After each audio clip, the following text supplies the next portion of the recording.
Okay, so if you clicked on this video, you're probably aware that Bon Jovi have just finally announced that they're doing a Forever Duets album. It's kind of an interesting choice to me that that's what they've decided to go for, as opposed to the box set, a collection of old songs. You know, they've doubled down on Forever, and they've decided, okay, yeah, we want to push this more since we can't tour it. I'm not necessarily sure why, because the album didn't do too well, but maybe they just want to give the songs another chance. I don't know. So we got the announcement, I think, yesterday or the day before, and as of today, we have 2 new songs to listen to. The first one is just a band-only song called Red, White and Jersey, and then the other one is a duet with Bruce Springsteen, which is on Hollow Man, which is one of my favourite tracks from Forever, so I was absolutely so excited to listen to this. So in this video I'll just kind of be talking about what I think of the 2 new songs, and also my opinions on the duets album. You know, do I think it's going to be good? Am I excited for it? Just anything to do with that, to be honest. I'm going to talk about Red, White and Jersey first, because it's kind of like I don't know, I'm kind of viewing it like a lead single to the Forever Duets album. I mean, I think it's officially called the Legendary Edition. Forever Legendary Edition, I think. Red, White and Jersey, what do I think of this song? It's not overly positive, but it's not really that negative. It's another one of those songs that I'm just like, ugh, I could live without it. It's just not wowing enough for what it should be. You know, if it's gonna be the lead single of the Forever Duets album, and if it's going to be the only new song, I would really expect it to be a bit more like, wow, you know, but it's just not. It's very... Well, I'll get into it. The opening riff is really similar to Who Says You Can't Go Home. At least that's what my ears are hearing. Like, even the guitar parts, I just feel like it's Who Says You Can't Go Home, but a bit more like a pop song. You know, it's got the production of a pop song. I mean, Who Says You Can't Go Home was already not, like, fully rock. You know, it was kind of country. But this is definitely more pop song, less guitars and stuff. Immediately you really get the vibe that this is going to be like another Legendary. And the theme is even quite similar. If you're a Bon Jovi fan and you kind of know a bit about John's upbringing and John's life, you'll realise straight away that the song is just reminiscing on his life and his early years and his experiences with Dorothea and all of his friends at the time. You know, he's talking about the excitement of growing up in New Jersey and stuff, which is great. However, I feel like we've heard it before. It feels like he was doing the same thing with Legendary, which was already a lead single. You know, in Legendary you've got the whole brown-eyed girl thing, and you know, it's essentially about Dorothea and it's about his family. So it's slightly different, but it's got the same kind of undertones, sort of the same subject matter. And he was definitely doing a similar thing in That Was Then, This Is Now. But That Was Then, This Is Now probably does it far better. I much prefer that song. It's very catchy, and I don't know, I was really upset that That Was Then, This Is Now didn't make it onto the album. I thought that they would put it onto this one, the duets one. I thought that, you know, maybe that and a new song, but no, they've just left it. I'm not sure why, because they could have easily slotted it on, but apparently not. Anyway, yeah, because it's been done before, you're sort of left to wonder, like, what is he actually trying to say in this song beyond reminiscing about being a teenager? Which is fine. Again, like, I don't really have a problem with that, and I think it's sweet, but it's very similar to a lot of songs on Forever. Lyrically it's fine, it's just repetitive. You know, I like the whole Red, White and Jersey thing. I think that that's fun. I think it's kind of tongue-in-cheek. It's very Bon Jovi, a title like Red, White and Jersey. I think it's a good title, and I think that it could have been a great song. I mean, it could have even been an album title. I really like the title. It's just, I don't know, I just, you know, I just feel like I've heard it all before. I've heard him talk about the fast lane, slow dancing, singing along, top down, held on tight, crazy dreams. You know, I've heard all of these lyrics before, just dotted around in different songs. So it feels like an amalgamation of songs off Forever, songs off This House Not For Sale, songs off, you know, even way back. It's not unique enough to warrant being a lead single. Maybe an album track, but not like a lead single, I don't think. Just because I know they're capable of doing so much more. Plenty of songs on 2020 and Forever are very single-worthy. You know, they could have actually really had great singles on both of those albums. Brothers in Arms is a great rock song. Let It Rain is one of my favourites. I think that's great. I think it's a really fun one that you can listen to a lot, again and again and again, unlike a lot of songs from 2020 because they're so depressing. Forever's got Living Proof, it's got Waves, it's got Walls of Jericho, which I think would have made a brilliant single. but they always opt for the worst one. Like, what the fuck is Limitless as a choice for a single? That's ridiculous. I'm pretty sure that Beautiful Drug was supposed to be the lead single, and that would have been way better. It just would have been. Even though there's not that much disparity between, you know, the two songs, Beautiful Drug is still a clearly better song. I don't know, I mean, if we look at the lead singles from the past two albums, we've had Limitless and we've had Legendary.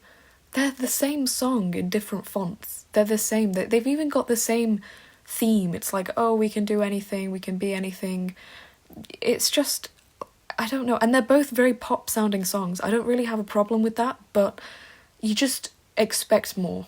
Okay, so let's talk more about the song itself, like the instrumentation, the production and stuff. Honestly, it's just weird to me.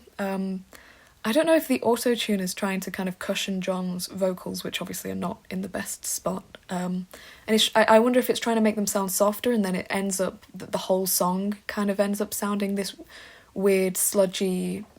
I don't know what to make of it.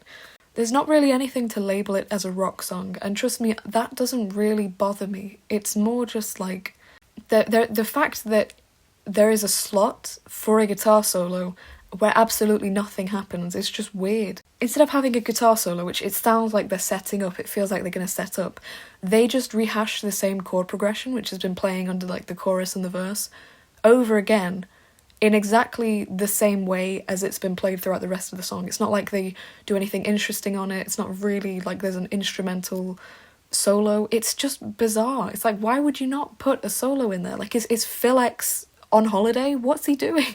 Why is he just not there? I don't understand. Like, I want to make it clear that I do not mind a Bon Jovi pop song. This House Not For Sale is one of my favourite albums. It's probably my second favourite album. We Don't Run, Roller Coaster, Born Again Tomorrow, like, those are all pop songs, and they're great. You know, Songs on Burning Bridges, This House Not For Sale, plenty of them are pop songs, and they're completely fine. I have no problem with them at all. They're very, very, very catchy, and I think plenty of them would have made great singles. And I want to make it clear, I really don't mind a song that isn't guitar heavy. I'm not a big fan of, you know, big, heavy guitars. It's not necessarily my thing. I much prefer the piano. It's just, why would you set up a guitar solo and just leave us all like, huh? To the point where on my first listen of this song, I straight up zoned out in that section, because I was like, well, nothing's happening. What I will say is that the chorus is really catchy. Like, overall, I don't mind the song. I want to stress that. I don't mind the song. It's not great. It's not terrible. It's just, it is what it is. It's in the middle. It's mediocre, I would say. My main gripe is that I just don't think it's a smart way to promote the Forever Duets album. I mean, considering Forever already did not do great in the charts, you know, it went to number 5 and then it just kind of dropped out.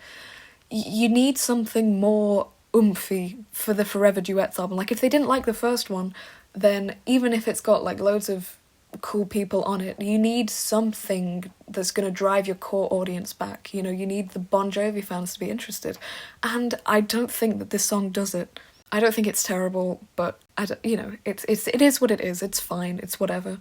At the end of the day, I'm just happy that we've got new music. You know, I like to see that the band's still releasing music. It makes me happy, even if it's not the best song ever. So let's talk about the Hollow Man recording with Bruce. This was 100%, like, without a doubt, the Forever duet that I was most looking forward to. I've been such a big Bruce Springsteen fan recently. You know, I didn't even really know his stuff up until too long ago. But I've just been listening to him non-stop. I'm sincerely obsessed, to the point where I was thinking maybe I'll even make a video about my favourite Springsteen songs or something, because I really, really, really am a big fan. So I was absolutely ecstatic to hear that we're going to have a Bon Jovi Springsteen duet. And I think that Hollow Man is a track that suits him perfectly. You know, he wouldn't fit on any of these other songs as well as he fits on Hollow Man. So I put it on, and immediately I'm just like, oh my gosh, this is wonderful, because he comes in with the harmonica, which is a brilliant touch that makes it sound like it's got the Springsteen essence to it, but also sounds like a Bon Jovi song. Yeah, I mean, Bon Jovi have used the harmonica so many times, but it's very much a core attribute of Springsteen songs, a lot of them at least. So, I don't know, it just fits, and it fits the song, it fits the ambiance of Hollow Man, especially the opening, you know. It's a great choice. I'm a big Hollow Man fan in general. If you want to hear my full thoughts on the song, then you can watch my Forever review. I think I still agree with everything that I said. It's definitely one of the best songs on Forever, if not the best. I know people will say Living Proof and stuff, but I think Hollow Man is a bit more of a deeper subject matter, you know, you think about it more. Whereas Living Proof, as fun as it is and as great as it is to listen to, it's not necessarily something that you can sit down and really ponder. Like I say, I think that Bruce was a great pick for the track. I just have one issue, and it's kind of a major issue. It's that Bon Jovi didn't re-record the song, and John didn't re-sing the song. It's just the same track with Bruce Springsteen on it. Do you know what I mean? I don't know, maybe it's just me, but I was expecting them to re-record it, re-sing it with Bruce, as opposed to Bruce just Springsteen. Bruce just singing over it. Do you see what I mean? I thought maybe they would add some new stuff with the instrument. Like, aside from the harmonica, I thought maybe Bon Jovi themselves would add some slight differentiations. You know how in the Who Says You Can't Go Home duet, it sounds different? Like, it's a different... Even if John's singing is the same, there's more instrumentals, it's different, it's more country. I was expecting something like that, but it's not. It's literally the exact same track, which is kind of jarring, because I'm listening to it and it's like I can hear the original Hollow Man, but then I just hear stuff on top of it. It's really weird in that sense. Maybe he just couldn't really record with someone, like John, maybe he just couldn't sing it with someone because of his voice, which is entirely understandable if that's the case. But if not, why did they not sing it together?